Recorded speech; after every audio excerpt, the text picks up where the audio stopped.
तो एक बार फिर राहुल गांधी की खबर पर लौटते हैं। राहुल गांधी ने सुप्रीम कोर्ट में दाखिल किया है अपना जवाब। राहुल गांधी ने अपने बयान पर खेद जताया। राहुल ने कहा है कि यह बयान चुनाव प्रचार की उत्तेजना में निकल गया था। राहुल ने अपने बयान में कहा था कि सुप्रीम कोर्ट ने माना है कि चौकीदार चोर है।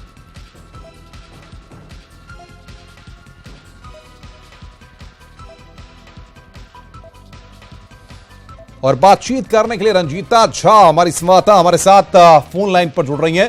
रंजीता, बताइए क्या जानकारियां आपको मिल पा रही हैं? राहुल गांधी ने क्या जवाब दाखिल किया है?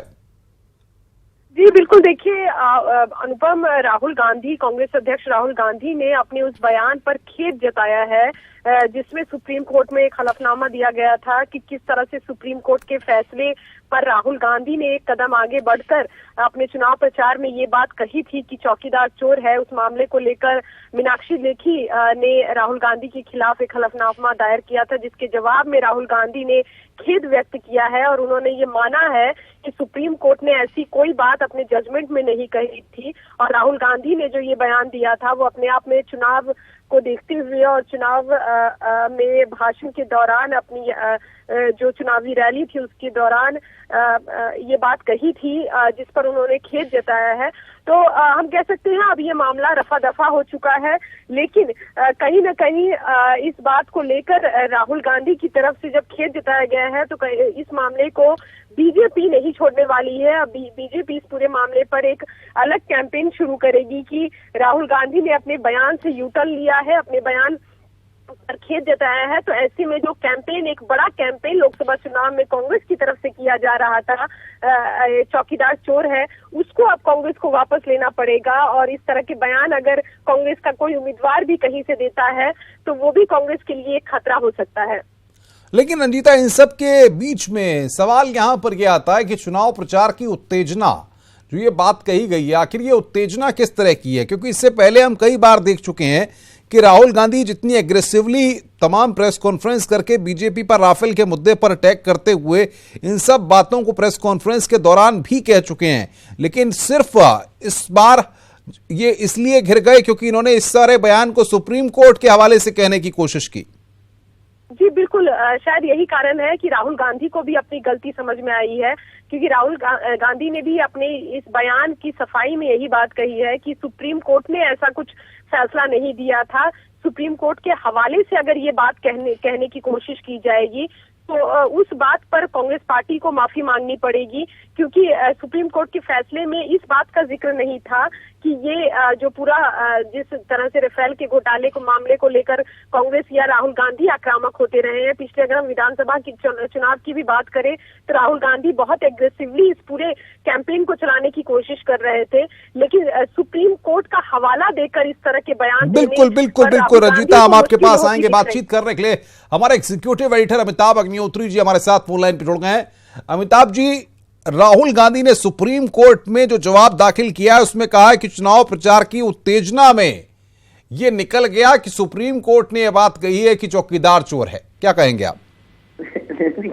ये राजनेताओं का एक शगल हो गया है जी। पहले जो समझ आए वो बोल दीजिए अपने पॉलिटिकल गेन्स के लिए, और उसके बाद जब अदालतें आपको समन करें, अदालतें नाराजगी जताएं तो माफी मांगकर किनारे हो जाइए। आपने देखा होगा कि दिल्ली के मुख्यमंत्री के खिलाफ तमाम मानहानि की याचिकाएं दायर हुई और वो सब में माफी मांग गए।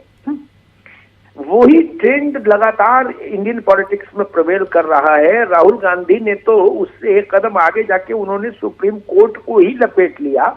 जो उसने कहा नहीं वो सुप्रीम कोर्ट के हवाले से उन्होंने पब्लिक में उच्चारित कर दिया। जी, स्वाभाविक है, देश की सबसे बड़ी अदालत है, आप उसको अपने चुनावी चौसर का पासा तो नहीं बना सकते ना भाई। भाजपा हो, कांग्रेस हो, आप अपनी लड़ाई लड़िए, लेकिन आप उसमें सुप्रीम कोर्ट को तो मिसकोट नहीं कर सकते। उस पर सुप्रीम कोर्ट ने जो सख्ती दिखाई तो राहुल जी ने 4 लाइन का स्पष्टीकरण भेज दिया कि भाई चुनाव था, हाइपरटेंशन का वक्त होता है, उत्तेजना होती है, उसमें गलती से मुंह से निकल गया।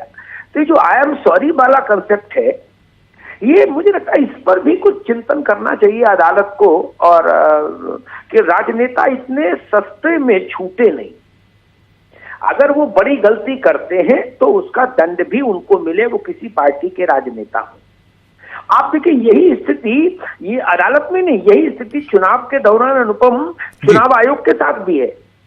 चुनाव आयोग नोटिस देता है राजनेताओं को, वो एक बहुत रटा रटाया सा रिटोरिक टाइप का आंसर भेज देते हैं, एक्सप्लेनेशन भेज देते हैं कि भाई गलती हो गई, मेरी मंशा ऐसी नहीं थी और आगे से ये नहीं कहेंगे, ठीक ना। यानी जो उनको कहना है करना है वो तो कर ही रहे हैं ना, नॉन स्टॉप। तो मैं मानता हूं चाहे इलेक्शन कमीशन हो चाहे जुडिशरी हो, एक ऐसा कोई मैकेनिज्म इवॉल्व होना चाहिए जो राजनेताओं को दंडित करने का विधान बनाए। ये केवल आई एम सॉरी कह के बच के जाना लोकतंत्र के लिए अच्छा नहीं, वो किसी पार्टी का नेता हो, छोटा नेता हो या बड़ा नेता हो जी। लेकिन अमिताभ जी, सवाल सबसे बड़ा एक ये भी जहन में आता है कि राहुल गांधी को हम देख चुके हैं इसी चुनाव प्रचार के क्रम में ही, और इससे पहले भी देखा कि राफेल के मुद्दे को लेकर के 48 घंटे नहीं बीतते थे कि एक प्रेस कॉन्फ्रेंस लेकर के मीडिया के सामने आते थे और यही स्लोगन वो मीडिया के सामने कहते थे। बनस्पत गलती इस बार ये हो गई कि उन्होंने सुप्रीम कोर्ट के हवाले से कह करके खुद को कहीं ना कहीं घेरे में ला दिया। नहीं देखिए, वो कुछ अब पॉलिटिकल पार्टी पॉलिटिकल लीडर्स कुछ भी कह सकते हैं है? एक दूसरे के खिलाफ। आप चोर बताइए, साहूकार बताइए, आपकी मर्जी, लेकिन आप ये नहीं कह सकते ना कि सुप्रीम कोर्ट ने ऐसा कहा जी। आप बाकी 48 घंटे नहीं, मैं तो कह रहा हूं आप हर घंटे पे प्रेस कॉन्फ्रेंस करिए, ये आपकी फ्रीडम है। लोकतंत्र का यही तो मजा है कि चाहे जो बोलिए, चाहे जितना बोलिए, चाहे जहां बोलिए, है ना। मैं कहता हूं कि अभिव्यक्ति की आजादी का सम्मान होना चाहिए, लेकिन नेताओं की जुबान पर कोई न कोई अंकुश रहे, इसका भी प्रावधान होना चाहिए। बिल्कुल, मेरा मानना यह है, चाहे इलेक्शन के दौरान कैंपेनिंग हो, मंच हो, चाहे अदालतों का मसला हो, आप कुछ भी कह के सॉरी बोल के निकल के नहीं भागे, ऐसा प्रावधान मुझे लगता है भारत में होना चाहिए कानूनी तौर पर। बहुत बहुत शुक्रिया अमिताभ जी। हमारे एग्जीक्यूटिव एडिटर अमिताभ अग्निहोत्री जी कह रहे हैं कि कुछ सख्त प्रावधान इस पूरे मसले में होने चाहिए ताकि इस तरह के बयान या इस तरह की चीजें बार बार देखने को मिलने को सामने ना आए। आगे बढ़ते हैं, बैठी से बड़ी खबर इस वक्त राहुल गांधी के नामांकन आपत्ति पर सुनवाई पूरी हुई है। निर्वाचन अधिकारी ने फैसला रखा है सुरक्षित, थोड़ी देर में सुनाया जाएगा फैसला। राहुल गांधी के वकील केसी कौशिक सुनवाई में वहां पर मौजूद थे। निर्दलीय प्रत्याशी ध्रुव के द्वारा आपको बता दें कि यहां पर सुनवाई के दौरान वो भी वहां पर मौजूद थे। ये जानकारी इस वक्त आ रही है हमारे पास। राहुल गांधी के नामांकन आपत्ति पर सुनवाई पूरी हुई है। बड़ी खबर इस वक्त की, निर्वाचन अधिकारी ने अपने फैसले को सुरक्षित रखा है। वहीं अमेठी में सांसद राहुल गांधी के नामांकन पर हुई आपत्ति को लेकर वकील ने कहा कि जिन बिंदुओं पर आपत्ति की गई है वो सब निराधार है और नाम का मिलान मतदाता सूची से किया जाएगा और वो पिछले 15 साल से अमेठी के सांसद हैं।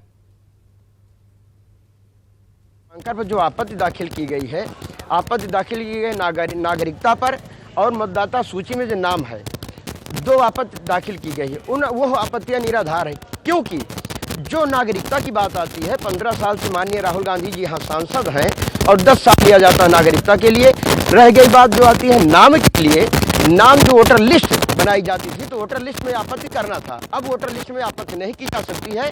यहाँ मिलान किया जाएगा मतदाता सूची और जो पर्चा भरा गया उसमें माननीय प्रत्याशी जी का हस्ताक्षर, तो हस्ताक्षर सही है, मतदाता सूची सही है, तो उनकी आपत्ति निराधार होने के कारण निरस्त हो जाएगी। और बातचीत करने के लिए इस खबर पर हमारे संवाददाता पप्पू पांडे हमारे साथ जुड़ रहे हैं। पप्पू, बताइए क्या रिएक्शंस मिल रहे हैं आपको और क्या जानकारियां हैं और कब तक माना जाए कि इस संदर्भ में जो फैसला हुआ है वो सामने आ जाएगा? मैं आपको बता दूं कि राहुल गांधी के नामांकन को लेकर के आपत्ति की गई थी, कई बिंदुओं पर यह आपत्ति थी और साथ ही मैं अपडेट करना चाहता हूं न्यूज़ 18 के उन तमाम दर्शकों को राहुल गांधी के नाम को लेकर, उनके नामांकन को लेकर जो आपत्ति की गई थी। सूत्रों से जो जानकारी मिली है, राहुल गांधी के नामांकन को वैध ठहराया गया है। राहुल गांधी के नामांकन को जो रद्द करने की बात कही जा रही थी, वो सब कुछ कहीं न कहीं दरकिनार करते हुए एक बार कांग्रेस पार्टी और राहुल गांधी को एक बड़ी जीत मिली है। कहीं न कहीं राहुल गांधी के नामांकन को लेकर जिस तरीके से करीब 4 लोगों ने तमाम तरह की आपत्तियां लगाई थी, कुछ ने उनके नाम को लेकर आपत्ति लगाई थी, कुछ ने उनके स्टाम्प पेपर को लेकर और कुछ जो है राहुल गांधी की नागरिकता को लेकर के इस तरीके की आपत्तियां की गई थी, जो विस्तृत सूत्रों से जानकारी मिल रही है। न्यूज 18 के दर्शकों को मैं बता दूं कि राहुल गांधी के नामांकन को अमेठी जिला निर्वाचन अधिकारी ने वैध करार दे दिया है और राहुल गांधी और स्मृति ईरानी में इस बार एक दिलचस्प मुकाबला देखने को मिलेगा। अमेठी का जो सियासी पारा है वो कहीं ना कहीं अब बढ़ता हुआ नजर आ रहा है और इससे कांग्रेसी खेमे में भी एक उत्साह है, कांग्रेसी भी काफी उत्साहित नजर आ रहे हैं। थोड़ी देर में इसकी औपचारिक पुष्टि कर दी जाएगी। बिल्कुल पप्पू, तो क्या वहां पर आपकी कांग्रेसियों से कोई बातचीत हो पाई है? कांग्रेस के नेताओं से कुछ रिएक्शंस मिल पाए हैं? जी, अभी फिलहाल इस तरीके का कोई रिएक्शन नहीं मिल पाया, लेकिन जल्द ही मैं रिएक्शन लेकर के उसको भेजने, वो कुछ लोगों से बात करने की कोशिश करूंगा, फिर वो रिएक्शन मैं अपने न्यूज 18 के दर्शकों तक भी पप्पू आप बताइए, जो दर्शक इस वक्त न्यूज 18 उत्तर प्रदेश उत्तराखंड देख रहे हैं, उनको आप बताइए कि जो आपत्तियां लगाई गई थी आपत्तिकर्ता के द्वारा, जिन तर्कों को दिया गया था, उनमें क्या कुछ तर्क थे, क्या कुछ बातें कही गई थी, और जो टीम ने उन सारी चीजों को देखा तो उसमें क्या कुछ उस वक्त पूछताछ हुई, क्या कुछ जानकारियां वकीलों के द्वारा दी गई? जी बिल्कुल, अनुपम बता दें, जो जिला निर्वाचन अधिकारी का कक्ष है और जो यहाँ पे ऑब्जर्वर आए हुए हैं, दोनों लोगों के साथ जो है दोनों पक्षों के वकील और कुछ और लोग जो है न्यायालय कक्ष में है। न्यायालय कक्ष में मीडिया का प्रवेश तो वर्जित किया गया है, लेकिन जो आपत्ति की गई थी उसमें राहुल गांधी की नागरिकता को लेकर सवाल उठाए गए थे, राहुल गांधी के नाम को लेकर सवाल उठाए गए थे, राहुल गांधी की डिग्री को लेकर सवाल उठाए गए थे और राहुल गांधी की जो एजुकेशन है उसमें कहां कहां से राहुल गांधी ने पढ़ाई किया है, उनके नाम को लेकर ऑब्जेक्शन उठाए थे। इन तमाम बिंदुओं पर चर्चा हो रही थी और आज की तारीख मुकर्रर की गई थी। 10:30 बजे का समय दिया गया था कि इन तमाम बिंदुओं पर सुनवाई होगी और सुनवाई सुबह से ही अमेठी जिला कलेक्ट्रेट परिसर में गहमा गहमी का एक हाई प्रोफाइल ड्रामा टाइप का माहौल बना रहा और तमाम तरह के लोग वहां पे पहुंचे हुए थे, वकील पहुंचे हुए थे, बाहर से हाई कोर्ट से वकील थे, सुप्रीम कोर्ट से वकील थे, तमाम सब लोगों ने अपनी दलीलें दी हैं। लेकिन न्यूज 18 के दर्शकों के लिए इस वक्त की बड़ी खबर यह है कि जो सूत्रों से जानकारी निकल कर आ रही है कि राहुल गांधी के नामांकन को अमेठी जिला निर्वाचन अधिकारी ने वैध करार दिया है और राहुल गांधी। बिल्कुल पप्पू, बहुत बहुत शुक्रिया बातचीत करने के लिए और जानकारी देने के लिए। पप्पू पांडे हमारे साथ जुड़े हुए थे इस बड़ी खबर पर। बीजेपी के प्रवक्ता जीवीएल नरसिम्हा का कहना है कि राहुल को आज सच्चाई बतानी होगी, अगर उन्होंने दूसरे देश की नागरिकता ली है तो वो चुनाव नहीं लड़ सकते। जीवीएल नरसिम्हा ने राहुल गांधी पर निशाना साधा है, ये जानकारी इस वक्त हमारे पास आ रही है। जीवीएल नरसिम्हा का बयान सामने आया, राहुल को आज सच्चाई बतानी होगी। रिटर्निंग ऑफिसर के सामने अमेठी में राहुल गांधी को सारे तथ्य, सारे जानकारी देना होगा। कई सारे प्रश्न राहुल गांधी के, उनकी आइडेंटिटी को लेकर, उनकी नागरिकता को लेकर कई सवाल उठाए गए। ये बहुत ही अहम सवाल है। यदि राहुल गांधी भारत की नागरिक है ही नहीं तो फिर अब तक सांसद कैसे बने रहे और इस बार चुनाव लड़ने की किस प्रकार की तैयारी कर रहे हैं? यदि वो ब्रिटिश सिटीजन थे तब उनकी वैधता, उनकी नागरिकता अपने आप रद्द होनी चाहिए थी उसी समय। तो मतलब दो गलत आरोप उन पर सिद्ध हो जाते हैं। एक, भारत के नागरिक होकर के दूसरे देश का नागरिकता लेना और उस बात को चुप रखना और उसके बाद झूठ बोलकर चुनाव लड़ना। तो ये सारे बहुत ही संगीन आरोप है, राहुल गांधी को जवाब देना पड़ेगा। इसी तरह उनकी शैक्षणिक क्वालिफिकेशंस के बारे में, उनकी संपत्ति के बारे में कई अहम सवाल पूछे गए। आज देश देखना चाहता है क्या राहुल गांधी लफाजी से फिर एक बार निकलना चाहते हैं? ऐसा लफाजी से निकलना संभव नहीं है। यदि आरओ उनको अवैध नहीं करारते हैं, सही जानकारी नहीं देने पर, फिर उस पर भी सवाल उठेगा। तो देश आज सच्चाई जानना चाहता है, हम राहुल गांधी से एक्सपेक्ट करते हैं।